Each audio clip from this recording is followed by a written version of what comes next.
పిల్లారా, ప్రభువైన యేసుక్రీస్తు నామములో మీ అందరికీ నా హృదయపూర్వక వందనాలు తెలియజేస్తున్నాను.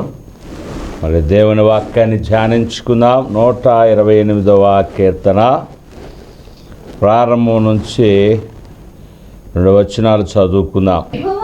యెహోవా యందు భయభక్తులు కలిగి ఆయన త్రోవల యందు నడుచువారందరూ ధన్యులు. నిశ్చయముగా నీవు నీ చేతుల కష్టము అనుభవించదవు. నీవు ధన్యుడవు, నీకు మేలు కలుగును. ప్రార్థన చేసుకుందాం. యేసయ్యా, నీ మాటలు మేము ధ్యానిస్తుండగా మాతో అందరితో మాట్లాడండి అయ్యా. నీ మాటలు వినడానికి మేము ఎంతో ఆశపడుతున్నాం. సమయము సమీపిస్తున్నది కనుక ఈ ప్రవచనాత్మకమైన మాటలు చదువువాడు, వినువాడు, గైకునేవాడు ధన్యుడన్నా.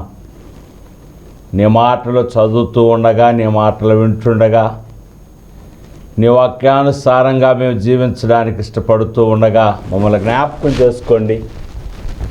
బలహీనుడిని సన్నిధిలో నిలబడ్డాను. నీ మాటలు ధ్యానిస్తుండగా సహాయం ఇచ్చేయమని, ఈ మాటలు అనేకులకు ఆశీర్వాదకరముగా దీవెనకరముగా మార్చమని యేసయ్య శ్రేష్ఠ నామములో ప్రార్థిస్తున్నాము తండ్రి, ఆమేన్. పిల్లారా, ఈ 128వ కీర్తన జ్ఞాని అయిన సొలొమోను రాస్తున్నట్లుగా చూస్తూ ఉన్నాం. మరి ఈ మాటలో మనం గమనించినట్లయితే యెహోవా యందు భయభక్తులు కలిగి ఆయన త్రోవలందు నడుచువారందరూ ధన్యులు అని జ్ఞాపకం చేస్తున్నాడు. మనము ప్రతిరోజు ఏదో త్రోవ నడవాలి. ఒక ప్రాంతానికి వెళ్ళాలి అంటే, ఒక కార్యం చూడాలి అంటే, చేయాలి అంటే నడవడం చాలా ప్రాముఖ్యం. కనుక మనం నడిచే త్రోవలో ఎలా నడుస్తున్నాము, మన త్రోవలో మనం ఏ విధంగా ఉన్నామో సొలొమోను జ్ఞాపకం చేస్తున్నాడు. యెహోవా యందు, యెహోవా అనగా ఉన్న దేవుడు, నిన్న నేడు ఏకరీతిగా ఉన్న దేవుడు, మార్పు లేని దేవుడు, మరి మంచి దేవుడు. యెహోవా యందు భయము భక్తి కలిగి 2 కావాలి. ఒకటి భయము, రెండవది భక్తి కావాలని జ్ఞాపకం చేస్తూ ఉన్నాడు. కనుక యెహోవా యందు భయము భక్తి మనకు కావాలి. యెహోవా యందు భయము భక్తి కలిగి ఆయన త్రోవల యందు నడుచు వారందరూ ధన్యులని జ్ఞాపకం చేస్తున్నారు. కనుక ఈరోజు మనం ఎలా నడుస్తున్నాం? అపోస్తలుడైన పౌలు అంటున్నాడు, నేను క్రీస్తును పోలి నడుస్తున్నాను, మీరు నన్ను పోలి నడవమని జ్ఞాపకం చేస్తూ ఉన్నాడు. కనుక మన నడక ఏ విధంగా ఉందో ఒకసారి జ్ఞాపకం చేసుకుందాం దేవుని సన్నిధిలో. మన నడకలో దేవుని యందు భయము భక్తి ఉన్నట్లయితే ఇక్కడ కొన్ని ఆశీర్వాదాలు జ్ఞాపకం చేస్తున్నాడు. నిశ్చయముగా నీవు నీ చేతుల కష్టమును అనుభవించదు. చాలామంది కష్టపడతారు కానీ ఆ కష్టార్జితాన్ని అనుభవించలేరు. కారణం ఏమిటంటే దేవుని యందు భయము భక్తి లేకపోవడం. పురారా, నువ్వు కష్టపడి సంపాదిస్తావో అందులో దేవుని భాగము దేవునికి ఇవ్వడంలో నీకు భయము లేకపోతే నీ యొక్క సంపాదన నువ్వు అనుభవించలేవు.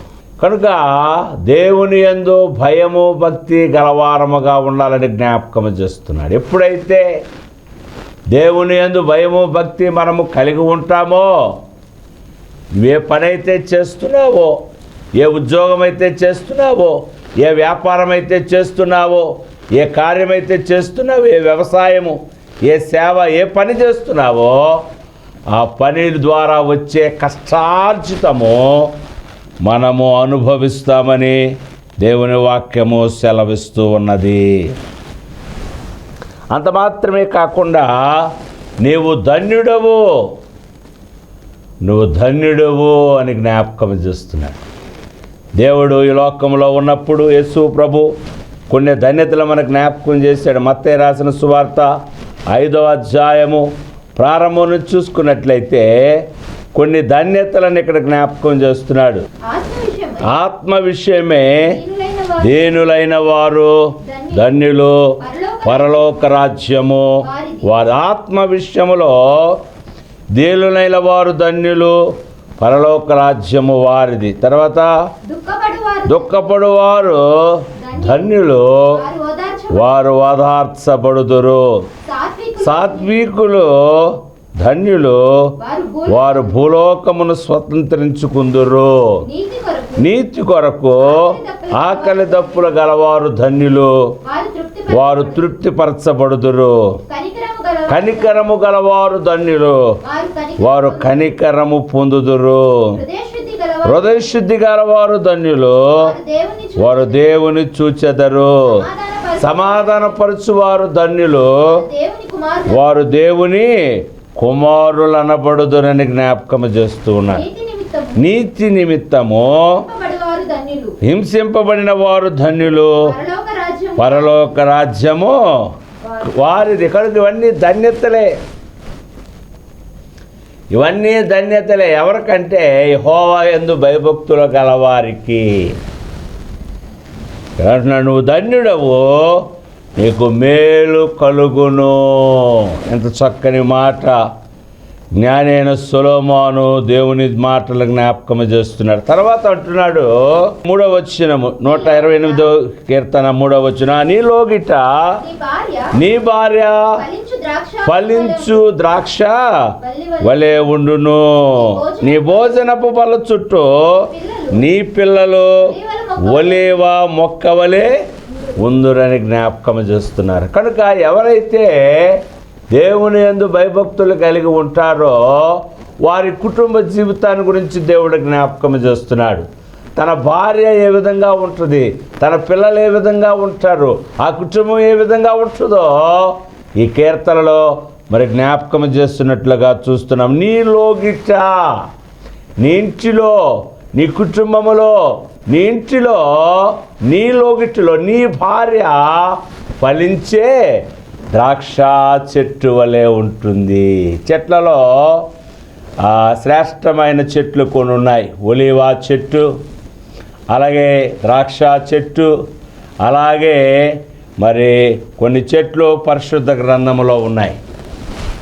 ఈ ద్రాక్ష చెట్టు యొక్క ప్రాముఖ్యత ఏమిటంటే అది మాధుర్యమునిచ్చేది. న్యాయాధిపతుల గ్రంథాన్ని చూసుకున్నట్లయితే న్యాయాధిపతుల గ్రంథము 9వ అధ్యాయము పిల్లరా గమనించినట్లయితే ఇక్కడ కొన్ని చెట్లు కనబడుతున్నాయి. ఒకటేమో ఒలీవ చెట్టు, 2 అంజూరపు చెట్టు, 3వది 12వ వచనం చదవండమ్మా. అటు తరువాత చెట్లు నీవు వచ్చి మమ్ము నేలుమని ద్రాక్షావల్లి నడుగగా, ద్రాక్షావల్లి దేవునిని మానవులను సంతోషపెట్టు, నా ద్రాక్ష రసము నీయక మాని చెట్ల మీద రాజునయుండి అట్టుగుటకు నేను వచ్చేదనాన్ని జ్ఞాపకం చేస్తున్నాను. కనుక ద్రాక్ష చెట్టు ప్రాముఖ్యత ఏమిటంటే ఇది దేవుణ్ణి మానవులను సంతోషపెట్టే నా ద్రాక్ష రసమును నీ యొక్క మానుదునా. కనుక దేవుని కొరకు, మనుషుల కొరకు దాన్ని నలిగిపోవడానికి, ఆ రసముగా మారడానికి ఇష్టపడుతూ ఉన్నది, కానీ చెట్ల మీద రాజుగా ఉండడానికి అది ఇష్టపడుతున్నట్లుగా లేదు. పిల్లరా గమనించండి, శ్రేష్టమైన ద్రాక్ష రసము. పిల్లరా కానాను విందులో యేసు ప్రభువును మనం గమనించినట్లయితే ఆయన ద్రాక్ష రసము విషయంలో గొప్ప అద్భుతాన్ని చేసినట్లుగా చూస్తున్నాం. నీళ్లను ద్రాక్ష రసముగా మార్చినట్లుగా చూస్తున్నాం. ఒకవేళ ఆ ద్రాక్ష రసం లేకపోతే ఆ వివాహము అంత సంపూర్ణమయ్యేది కాదు. ఆ వివాహము మరి ఘనముగా జరిగేది కాదు. ఆ వివాహ వేడుకలు సంతోషాన్ని ఇచ్చేది కాదు. మరి దేవుడు యేసు ప్రభు ఆ స్థలంలో ఉన్నాడు కనుక నీళ్లను ద్రాక్షారసముగా మార్చి, నీళ్లను ద్రాక్షారసముగా మార్చి ఆ కానాను విందులో మొదటి సూచక్రియ చేసినట్లుగా చూస్తున్నాం. పిల్లరా, విందులో పాల్గొనేవారు ఎవరన్నారంటే ఎవరైనా ముందు మంచి రసం ఇచ్చి తర్వాత మరి వాళ్ళు మత్తులై ఉన్నప్పుడు జబ్బు రసం ఇస్తారు, కానీ మీరు మరి ఏదో వాటి కన్నా ఇప్పుడు మంచి రసము ఇస్తున్నారు. కనుక యేసు ప్రభు నీళ్లను ద్రాక్షారసముగా మార్చిన ఆ ద్రాక్షారసం ఎంతో మాధుర్యముగా ఉన్నట్లుగా చూస్తూ ఉన్నాము. కనుక ప్రియా దైవ సేవకుడా లేక దైవజనుడా, నీ కుటుంబములో నీ భార్య నీకు మేలుకరముగా ఉండాలి అంటే, లేక మనకు మేలుకరముగా ఉండాలి అంటే, రుచికరముగా ఉండాలంటే, మాధుర్యముగా ఉండాలి అంటే మనము చేయవలసిన పని ఏమిటంటే యెహోవా యందు భయము భక్తి కలిగి ఉండాలి. అంత మాత్రమే కాకుండా కుటుంబంలో రెండవ భాగము పిల్లలు. నీ పిల్లలు ఎలా ఉంటారు? నీ భోజనపు బల్ల చుట్టూ నీ పిల్లలు ఒలీవ మొక్కల వలె ఉంటారు. ఎంత చక్కని మాట! ఒలీవల మొక్క, ఇది చాలా ప్రాముఖ్యమైన మొక్క. ఇది సువాసననిచ్చేది, దేవుణ్ణి మానవులను సన్మానించేది, చెట్లన్నిటిలో రారాజుగా ఈ చెట్టు ఉంటుంది. మన పిల్లల్ని దేవుడు ఉన్నతమైన స్థానంలో ఉంచాలనుకుంటున్నాడు. మన పిల్లలకి దేవుడు సమృద్ధినివ్వాలనుకుంటున్నాడు. సింహం పిల్లలు ఏమి గలవే ఆకులగొనును, నన్ను ఆశ్రయించు వారికి ఏ మేలు పొదువుగా ఉండదని జ్ఞాపకం చేస్తున్నాడు. ఇక్కడ నీ పిల్లలు ఎవరి పిల్లలు? యెహోవా యందు భయభక్తులు కలిగి ఆయన త్రోవలందు నడుచు వారి యొక్క పిల్లలు ఎలా ఉంటారంటే భోజనపు బల్ల చుట్టూ ఒలీవ మొక్కల వలె. యోబు ఇలాంటి అనుభవాన్ని కలిగి ఉన్నాడు. ప్రతిదినము యోబు పిల్లలు మరి విందులు వినోదాలు చేస్తూ ఉండేవారని జ్ఞాపకం చేస్తున్నారు. కారణం ఏమిటో తెలుసా? యోబు యెహోవా యందు భయభక్తులు కలిగి ప్రతిదినము పిల్లల కోసం ప్రార్థన చేసే అనుభవంలో ఉన్నాడు. కనుక వారి పిల్లలు ప్రతిరోజు మరి కలిసి భోజనం చేస్తూ ఉండేవారు. కనుక యోబు దేవుని యందు భయభక్తులు గలవాడు కనుక మరి ఆయన యొక్క జీవితంలో అనుభవాన్ని చూస్తున్నా. నీ పిల్లలు నీ భోజనపు బల్ల చుట్టూ ఒలీవ మొక్కల వలె ఉందురు. ఒలీవ మొక్క అంటే అది శాశ్వత కాలము జీవించేది. నోవాహు జలప్రలయములో పెద్ద పెద్ద వృక్షాలు పడి నాశనమైపోయేవి, కానీ పిల్లరా గమనించండి, ఈ ఒలీవ చెట్టు మాత్రము అది చావలేదు, అది సజీవముగా ఉంది. పౌరాన్ని పంపించినప్పుడు అది వస్తూ ఒక సూచనగా ఆ ఒలీవ కొమ్మను తీసుకొచ్చింది. మిగతా చెట్లన్నీ అవి ఇరిగిపోయేవి, అవి నాశనమైపోయేవి, కానీ ఒలీవ చెట్టు మాత్రము అది సజీవముగా ఉన్నట్లుగా మనం చూస్తూ ఉన్నాము. కనుక మన పిల్లలు కూడా సంతోషముగా ఆనందముగా ఉంటారని జ్ఞాపకం చేస్తున్నారు. ఇందులో 128వ కీర్తనలోనే 4వ వచనం మనం జ్ఞాపకం చేసుకున్నట్లయితే యెహోవా యందు భయభక్తులు గలవాడు ఎలాగో ఆశీర్వదించబడును. ఆశీర్వాదం రావాలి అంటే, ఆశీర్వాదం పొందాలి అంటే, అనేకులు మనం ఆశీర్వాదకరముగా ఉండాలి అంటే మరలా అంటున్నాడు, యెహోవా యందు భయము భక్తి గలవాడు ఎలాగో ఆశీర్వదించబడును. నాకు తెలిసి ఈ లోకములో అన్ని విషయాలు ఆశీర్వదించబడిన వారు ఇలాంటి అనుభవంలో ఉన్నారు. ఏమిటి అనుభవం అంటే యెహోవా యందు భయము భక్తి కలిగిన వారిగా చూస్తూ ఉన్నాను. ఇందులో 5వ వచనం చదవడమా? సియోనులో నుండి యెహోవాని ఆశీర్వదించును, నీ జీవిత కాలం అంతయు యెరూషలేమునకు క్షేమము కలుగుట చూచెదు. కనుక సియోనులో నుండి, పరిశుద్ధ స్థలములో నుండి యెహోవా నిన్ను ఆశీర్వదించునుగాక. ఆశీర్వదించేవాడు దేవుడు. పిల్లరా, యాకోబు తన పిల్లలందరినీ ఆశీర్వదిస్తూ ఉన్నాడు. తండ్రి అనబడేవారు లేక తండ్రి స్థానంలో ఉన్నవారు పిల్లల్ని ఆశీర్వదించాలి. ఇస్సాకు తన పిల్లల్ని ఆశీర్వదిస్తూ ఉన్నాడు. వారు గొప్పవారైనట్లుగా చూస్తూ ఉన్నాము. పిల్లరా, యేసు ప్రభు కూడా ఆయన దగ్గరకు 5 రొట్టెలు 2 చేపలు తీసుకొచ్చినప్పుడు ఆయన వాటిని ఆశీర్వదించాడు. ఆశీర్వదించగానే రొట్టెలో నుంచి రొట్టె వచ్చింది, చేపలో నుంచి చేప వచ్చింది. 5,000 మంది పురుషులు, స్త్రీలు, పిల్లలు వారందరూ తినగా ఇంకా మిగిలినట్లుగా చూస్తున్నా. కనుక ఇక్కడ సియోనులో నుండి యెహోవా నీ ఉద్యోగాన్ని, వ్యాపారాన్ని, కుటుంబాన్ని, పిల్లల్ని, నీ యొక్క ఆహారాన్ని దేవుడు ఆశీర్వదించును గాక. ఎవరిని ఆశీర్వదిస్తాడు ఆయన? యెహోవా యందు భయభక్తులు కలిగి ఆయన త్రోవల యందు నడుచు వారిని ఆయన ఆశీర్వదిస్తాడు. పిల్లారా, నీ జీవిత కాలమంతయు యెరూషలేమునకు క్షేమము కలుగొట నీవు. పిల్లారా, యెరూషలేమనగా దేవుని మందిరం. నువ్వే మందిరానికైతే వెళుతున్నావో, నువ్వే సంఘానికైతే వెళుతున్నావో ఆ సంఘ క్షేమమును కోరుకునేవాడు ఎవరో తెలుసా? యెహోవా యందు భయభక్తులు గలవాడు. ఆ సంఘ సేవకుని క్షేమం కోరుకోవాలి, ఆ సంఘ పరిస్థితుల క్షేమమును కోరుకోవాలి, ఆ సంఘ స్థితిగతుల క్షేమాన్ని కోరుకోవాలి. నువ్వు ఒక్కడవే దీవించబడితే అది ప్రయోజనము కాదు. దేవుడు మనకిచ్చే ఉద్యోగాలు కానీ, దేవుడు మనకిచ్చే వ్యాపారాలు కానీ, దేవుడు మనకిచ్చే సంపద కానీ అది దేవుని పని కొరకు, లేక దేవుని సేవ కొరకు, దేవుని పిల్లల కొరకు కూడా కొంత భాగాన్ని మనం ఇవ్వవలసిన వారమై ఉన్నాము. పిల్లరా, గమనించండి. దేవుడు నిన్ను ధనవంతుడిగా చేసినప్పుడు, దేవుడు నిన్ను గొప్పవాడిగా చేసినప్పుడు దేవుని కొరకు నువ్వు అనేక కార్యాలు చేయాలి. ఎస్తేరుతో ముద్దుకైదా అంటున్నాడు, నిన్ను రాణిగా చేసింది ఎందుకంటే యూదుల రక్షణ కొరకు. అందుకే దేవుడు నిన్ను రాణిగా చేశాడు, నిన్ను ఉద్యోగస్తుడిగా చేశాడు, వ్యాపారస్తుడిగా చేశాడు, ధనవంతుడిగా చేశాడు, సంపద గలవాడిగా చేశాడు. ఎందుకంటే నువ్వు యెరూషలేము క్షేమము కోరుకోవాలి, దేవుని మందిరాల క్షేమం కోరుకోవాలి, మందిరంలో ఉన్న వెధవరాల క్షేమము, మందిరంలో ఉన్న అనాథులు, దిక్కులేని వారి క్షేమం మనం కోరుకోవాలి.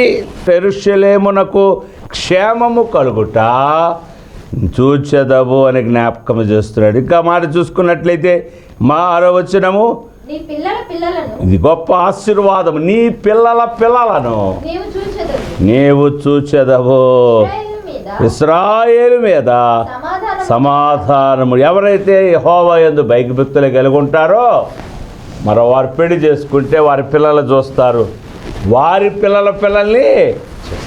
రోజు భయంకరమైన ప్రమాదాలు, విమాన ప్రమాదాలు, వాడ ప్రమాదాలు, బస్సు ప్రమాదాలు, ట్రైన్ ప్రమాదాలు, కరోనా, జ్వరాలు, బాధలు, ఇరుకులు, ఇబ్బందులు. అసలు తల్లిదండ్రుల కన్నా పిల్లలు చనిపోతూ ఉన్నారు. తల్లిదండ్రులు వారు ఆరోగ్యంగానే ఉన్నారు, వృద్ధాప్యం మీద పడినా, వారు అనారోగ్యం పాలైనా వారు ఆరోగ్యంగానే క్షేమంగానే బ్రతుకుతున్నారు. కానీ చాలామంది పిల్లలు చనిపోతూ ఉన్నారు. పిల్లల గమనించి వారి తల్లిదండ్రుల యొక్క కోరికలు వారు తీర్చలేక ఈరోజు పిల్లలు ఎలా ఉన్నారంటే వారు దేవుని యందు భయభక్తులు లేని వారిగా ఉన్నారు, వారి ఇష్టానుసారముగా తిరిగే వారముగా ఉన్నారు. దానివల్ల దేవుని యొక్క ఆశీర్వాదాన్ని వారు పోగొట్టుకుంటున్నారు, దేవుని యొక్క రక్షణ పోగొట్టుకుంటున్నారు, దైవికమైన స్వస్థత పోగొట్టుకుంటున్నారు. వారు అన్యాయముగా మరణము పాలైపోతున్నారు. చాలామంది బైకులు నడుపుతూ ఉంటారు, వారు ఎలా నడుపుతుంటారో వాళ్ళకి తెలియదు. పిల్లరా గమనించండి, ఈ మధ్యన విమాన ప్రమాదంలో చాలామంది డాక్టర్లు ఉన్న హాస్టల్ మీద పడిపోయేది, కాలేజీ మీద చాలామంది డాక్టర్లు చనిపోయారు. ఆ తల్లిదండ్రులు లక్షలు కోట్ల రూపాయలు ఖర్చు పెట్టి వారి పిల్లల్ని డాక్టర్లుగా చూసుకోవాలనుకున్నారు, కానీ వారి కోరిక తీరలేదు. ఈరోజు పిల్లారా, మన పిల్లల విషయంలో మన కోరిక తీరాలి అంటే ముందుగా మనము యెహోవా యందు భయభక్తులు కలిగి ఉండాలి. మన ప్రార్థన మన పిల్లల్ని మరణం నుండి తప్పిస్తుంది, శోధన నుండి తప్పిస్తుంది, శ్రమ నుండి తప్పిస్తుంది. చూడండి, అబ్రహాము లోతు విషయమై ప్రార్థన చేస్తున్నాడు. దేవుడు బయలుపరిచాడు, అయ్యా నేను సొదొమ గొమొర్రాకు వెళుతున్నారు, వారి పాపము బరిఘోరముగా ఉన్నది, నేను వారిని నాశనం చేయడానికి వెళుతున్నప్పుడు అబ్రహాము లోతు విషయమై ప్రార్థన చేస్తున్నాడు. అయ్యా 50 మంది ఉంటే రక్షిస్తావా? చూస్తే 50 మంది కూడా ఉన్నట్లేదు. అయ్యా 5గురు తగ్గుతారేమో, 45 మంది, 40 మంది, 30 మంది, 20 మంది మధ్యలో అంటున్నాడు, నేను దుమ్ముని, ధూళిని, ఎందుకు పనికిరాని వాడిని, అయినా నీతో మాట్లాడడానికి సాహసిస్తున్నాను ఆయన. ఎంత ప్రాధేయపడుతున్నాడు, ఎంత ప్రార్థన చేస్తున్నాడు. ఎందుకంటే లోతు ఆ కుటుంబం నాశనము కాబోతుంది. లోతు కుటుంబము నాశనము కాబోతుంది. వారు నాశనము కాకుండా వారు రక్షించబడినట్లు అబ్రహాము ప్రార్థన చేస్తున్నాడు. ఇప్పుడు అలా గమనించండి. మరి ఇక్కడ యెహోవా యందు భయభక్తులు గలవారు వారి పిల్లలను చూచెదరు అని జ్ఞాపకం చేస్తూ ఉన్నాడు. ఇంకో మాట అంటున్నాడు చివరిగా, ఇశ్రాయేలు మీద సమాధానముండును కాక అని జ్ఞాపకం చేస్తున్నాడు. కనుక ఇక్కడ గమనించినట్లయితే సొలొమోను దేవుడు ఆయనకిచ్చిన జ్ఞానమును బట్టి ఈ కీర్తన రాస్తూ ఉన్నాడు. కుటుంబ ప్రార్థనప్పుడు కానీ, లేక ఏదైనా గృహప్రవేశం అప్పుడు కానీ, ఏదైనా మంచి కార్యము జరుగుతున్నప్పుడు ఈ కీర్తన ఎక్కువగా జ్ఞాపకం చేస్తూ ఉంటాం. ఇది ఆశీర్వాదకరమైన కీర్తన. ఈ కీర్తన మనకు చూడకుండా రావాలి. ఈ కీర్తన మనలో లీనమైపోవాలి. నోరు తెరిస్తే ఈ కీర్తన బయటికి రావాలి. దేవుని యందు భయము భక్తి మనము కలిగి. ఈరోజు చాలామందికి భయము లేదు. భయం ఉంటే భక్తి ఉండదు, భక్తి ఉంటే భయం. ఈ కీర్తనకారుడు జ్ఞాపకం చేస్తున్నాడు, యెహోవా యందు భయభక్తులు కలిగి ఆయన త్రోవల యందు నడుచువారందరూ తల్లి. ఎలాగో అలా నడుస్తున్నాం. చాలామంది రోడ్డు మీద నడుస్తుంటారు, భయం ఉండదు. అదిగో కారు వస్తుంది, బైక్ వస్తుంది, ట్రైన్ వస్తుంది, గుద్దేస్తుంది. మధ్య నేను ఒక సాక్ష్యాన్ని విన్నాను. ఒక ఆయనకు ఒక చూపే వినపడతాడు, ఒక చూపు వినపడదు. ఒక చూపే వినపడదు. ఆ చూపులో ఇయర్ఫోన్ ఏదో పెట్టుకొని మాట్లాడుకుంటూ రైల్వే ట్రాక్ దాటి వెళ్తున్నాడు. ఒక చూపు ఎలాగోపోయింది. ఉన్నది ఒకటే చెవు, దానికి కూడా ఇయర్ఫోన్ పెట్టి మాట్లాడుకుంటూ పోతూ ఉంటే ఆ ట్రైన్ వచ్చే శబ్దం ఆయన గ్రహించలేక ఆన్ ది స్పాట్లోనే చనిపోయినట్లుగా చూస్తూ. చాలామంది దురద చెవులు. ఏ చెవులు? దురద చెవులు. వారు దేవుడి మాటలు వినరు. కల్పన కథల వైపు వారి మనస్సును త్రిప్పుకుంటారు. ఈరోజు నా భక్తి జీవితం ఒకసారి కాటా వేసుకోవాలి. నా భక్తి ఎంత ఉంది చూడండి. పాలు కేంద్రం తీసుకెళ్ళినప్పుడు అందులో మీటర్ పెడతారు. ఈ పాలలో వెన్న ఎంత ఉంది, ఈ పాలలో చిక్కదనం ఎంత ఉంది అని మీటర్ పెడతారు. మనము భక్తులం అనుకుంటున్నాము కానీ మన భక్తి ఎంత? చిన్న శ్రమ వచ్చిందనుకో, కష్టం వచ్చిందనుకో, బాధ వచ్చింది, ఎరుకో ఇబ్బంది రాగానే యేసు ప్రభు ఏం చేశాడు, దేవుడు ఏం చేశాడు, మాకేం చేశాడు, వాళ్ళకి చేశాడు, వీళ్ళకి చేశాడు, నాకేమి? అందుకే దావీదు అంటున్నాడు 103వ కీర్తనలో, నా ప్రాణమా యెహోవాను సన్నుతించు, నా అంతరంగమున సమస్తమా ఆయన పరిశుద్ధ నామమును ఆయన చేసిన ఉపకారములో దేనిని మర్చిపోవద్దని జ్ఞాపకం చేస్తున్నాడు.